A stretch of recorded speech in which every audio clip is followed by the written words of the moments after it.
విజయవాడ సమీపంలోని పెనమలూరు నియోజకవర్గంలోని పోరంకిలో హైటెన్షన్ నెలకొంది. పోలింగ్ బూత్ ముందు కుర్చీలతో కొట్టుకున్నారు. దీంతో తీవ్ర ఉద్రిక్తత ఏర్పడింది.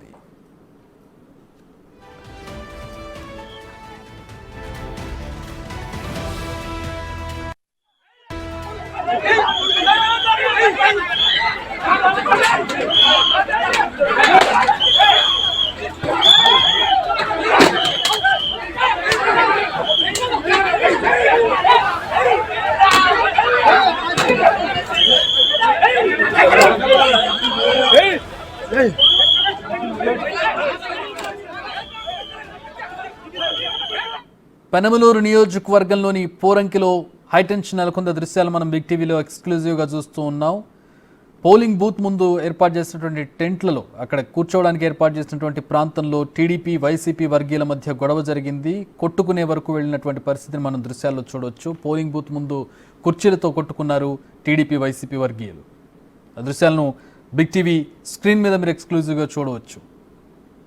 ఏపీలోని చాలా ప్రాంతాల్లో ఈ పరిస్థితి కనపడుతోంది. కొన్ని దగ్గరలో పరస్పర దూషణలు, ఒక పక్కన దాడులు కూడా జరుగుతున్నటువంటి పరిస్థితి, ఒకరినొకరు కొట్టుకుంటున్నటువంటి పరిస్థితి కూడా మనం చూడవచ్చు.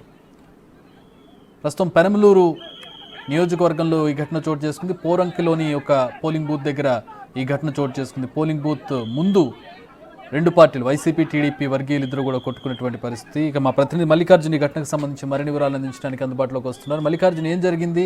ఈ మొత్తం ఏపీ మొత్తంగా ఓవరాల్గా ఇలాంటి పరిస్థితులే కనపడుతూ ఉన్నాయి. అవును చక్రి, ప్రతి నియోజకవర్గంలో కూడా టీడీపీ వైసీపీల మధ్య ఘర్షణలు జరుగుతూ ఉన్నాయి. దోషంతో ఆగకుండా దాడులు చేసుకున్న పరిస్థితులు కూడా కనిపిస్తూ ఉన్నాయి. పెనమలూరు నియోజకవర్గం వచ్చేసరికి కూడా అక్కడ ముందుగా ఇక్కడ ఎవరైతే ఉన్నాయో తాడిగడప ప్రాంతంలో కూడా ఏదైతే పోలింగ్ బూత్ ఉందో ఆ పోలింగ్ బూత్ వద్ద ఘర్షణలు చోటు చేసుకుంది. దానికంటే ముందు ఏదైతే వణుకూరు ఏదైతే పోలింగ్ స్టేషన్ ఉందో ఆ పోలింగ్ స్టేషన్ వద్దకు కూడా టీడీపీ నేతలపై కూడా వైసీపీ నేతలు తీవ్ర దాడులు చేశారు.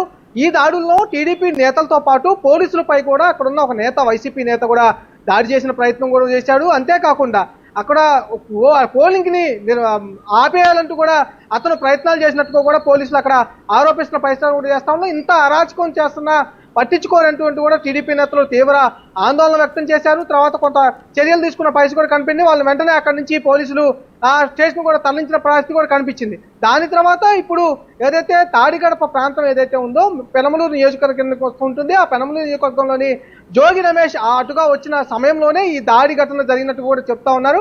అక్కడున్న టీడీపీ నేత రాజేష్ అనే తలకు కూడా బలమైన గాయాలైనట్టు కూడా చెప్తా ఉన్నారు. స్వయంగా జోగి రమేష్ ఎదుటే ఈ దాడి చేయడం కూడా జరిగింది. ఎందుకంటే టీడీపీ వైసీపీల మధ్య రాష్ట్ర వ్యాప్తంగా జరుగుతున్న దాడులు ఒక ఎత్తు అయితే, ఇటు పెనమలూరు నియోజకవర్గంలో దానికి భిన్నంగా ఇంత పోలీసులపై కూడా దాడులు చేస్తూ కూడా వైసీపీ నేతలు వీరంగం సృష్టిస్తున్న పరిస్థితులు కూడా రాష్ట్రంలో కనిపిస్తా ఉన్నాయి. చక్రి, ఏంటి, ఎలాంటి చర్యలు తీసుకున్నారు? ఎవరి మీద చర్యలు తీసుకున్నారు పోలీసులు? అదే రాష్ట్ర వ్యాప్తంగా ఉన్న కొన్ని నియోజకవర్గాల మీద ఈసీ చర్యలు తీసుకోవడం జరిగింది. తెనాలి నియోజకవర్గం కావచ్చు, అలాగే మాచర్ల నియోజకవర్గం కావచ్చు, అన్నపూర్ణ నియోజకవర్గం కావచ్చు, ఇట్లాగా మూడు వాటి మీద అయితే ఈసీ కొద్దిసేపటి క్రితమే చర్యలు తీసుకున్న పరిస్థితి కూడా కనిపిస్తా ఉంది. అయితే తెనాల్లో ఉన్న ఎవరైతే ఎమ్మెల్యే ఉన్నారో ఎమ్మెల్యేను గృహనాభ్యందించడం జరిగింది. అలాగే ఆ మిగతా నియోజకవర్గాలకు సంబంధించి అనంతపురంలో నియోజకవర్గానికి ఎస్ఐని సస్పెండ్ చేయాలంటూ ఆదేశాలు జారీ చేయడం జరిగింది. 4 గంటల నుంచి 6 గంటల ప్రాంతంలో ఏదైతే చర్యలు ఏ ఉన్నా కూడా, ఎలాంటి ఘటనలు జరిగినా కూడా వాళ్ళపైన చర్యలు తీసుకోవాలంటూ ఈసీ ఇప్పటికే ఆదేశాలు జారీ చేయడం జరిగింది. వారికి బాధ్యతగా వాళ్ళే ఉంటారంటూ కూడా ఈసీ ఆదేశాలు అయితే జారీ చేయడం జరిగింది. ఇప్పుడు పెనమలూరు నియోజకవర్గానికి వచ్చేసరికి ఈసీకి ఎలాంటి చర్యలు తీసుకుంటుంది అనేది వేచి చూడాల్సిన పరిస్థితి కూడా కనిపిస్తా ఉంది. ఎందుకంటే పెనమలూరు నియోజకవర్గంలో ఉన్న వణుకూరులో పోలీసుల పైన టీడీపీ నేతల పైన దాడి చేయడం ఒకటైతే, ఇటు జోగి రమేష్ ముందే టీడీపీ నేతల పైన వైసీపీ నేతలు దాడి చేసి రక్తం వచ్చేలాగా కూడా కర్రలతో కూడా దాడి చేయడం, అలాగే కుర్చీలతో కూడా దాడి చేయడం జరిగింది. దీనిపై ఎలాంటి చర్యలు తీసుకుంటున్నారు అనేది ఈసీ కొంచెం వేచి చేయాల్సిన పరిస్థితుంది. ఎందుకంటే అక్కడ ఉన్న ఆర్ఓతో కానీ అక్కడ ఉన్న సిబ్బందితో కూడా ఈసీ మాట్లాడిన తర్వాత చర్యలు తీసుకునే అవకాశం అయితే కనిపిస్తా ఉంది. కానీ క్లియర్ గా ఈసీ అయితే ఒక డైరెక్షన్ అయితే ఇవ్వడం జరిగింది. 4 గంటల నుంచి 6 గంటల వరకు ఎలాంటి ఘటనలు జరిగిందో దానికి బాధ్యతలు అక్కడ ఉన్న అధికారులు అవుతారంటూ కూడా ఒక ఆదేశం అయితే అక్కడ ఇవ్వడం అయితే జరిగింది. Right, thanks for the updates Mallikarjun. ప్రస్తుతం మనం పెనమలూరు నియోజకవర్గంలోని పోరంకి పోలింగ్ బూత్ దగ్గర చోటు చేస్తున్నటువంటి ఘటనను చూస్తున్నాం. ఓవరాల్గా ఏపీలో ఇలాంటి వాతావరణం ఎక్కువగా కనపడుతూ ఉంది. గతంలో కంటే ఎక్కువగా హైటెన్షన్ వాతావరణం కనపడుతుంది.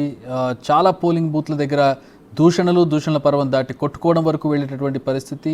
కొన్ని దగ్గరలో పోలీసుల అత్యుత్సాహం కనపడుతూ ఉంది. ఒక వర్గానికి పోలీసులు కొమ్ముగాయడం కనపడుతున్నటువంటి పరిస్థితులు. ఈసీ కొంతమంది అధికారుల మీద చర్యలు తీసుకున్నటువంటి పరిస్థితులు కూడా ప్రస్తుతం మనం ఏపీలో చూస్తూ ఉన్నాం. మరో దగ్గర ప్రస్తుతం కొట్లాటలు జరుగుతూ ఉన్నాయి. ఒకరి మీద ఒకరు కుర్చీలు విసురుకోవడం, కొట్టుకోవడం, రక్తాలు గారేటట్లు కొట్టుకునేటటువంటి పరిస్థితి. ఒక దగ్గర ఏకంగా ఎమ్మెల్యేనే ఓటర్ మీద దాడి చేసినటువంటి పరిస్థితి ఏపీలో మనం చూస్తున్నాం.